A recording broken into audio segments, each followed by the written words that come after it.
Good morning. Today we're reviewing our tails graphing again.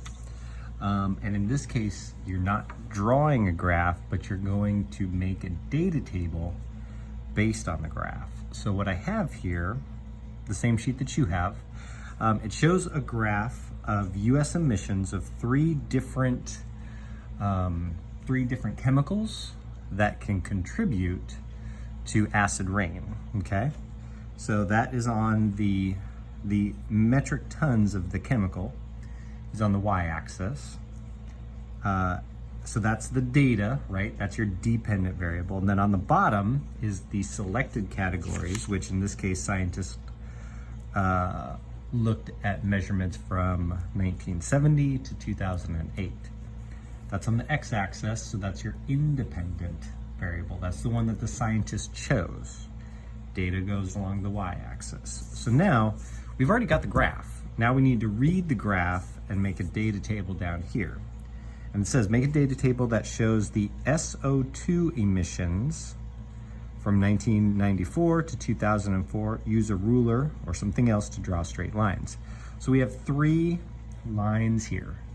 You need to determine which one of those three, because you only need to look at one of them, the one that's SO2. So figure out which one's showing you SO2, and that's the only one that you need to read. You're gonna need to draw a data table, but how many squares do you need to fill up the data table? That's the question that you're gonna be asking.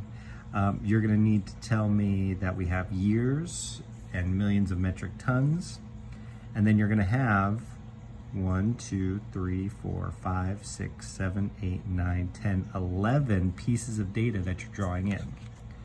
So to give you an example, I can start this.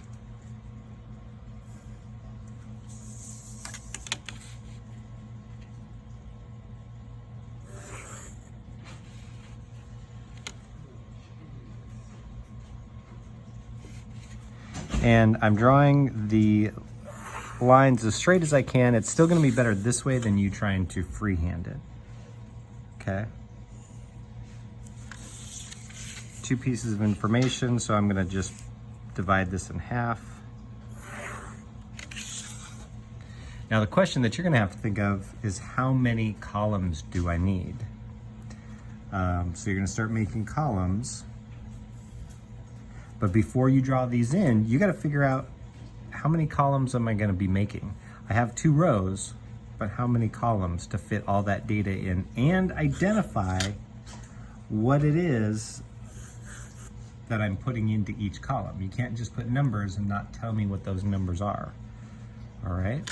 So this is all that you're doing for this paper, is making the data table based on the information that you get here. For instance, for 1984, if I go up 1984 and I find this dot, then I know that there was about 22 million metric tons of SO2 that were put into the environment that year.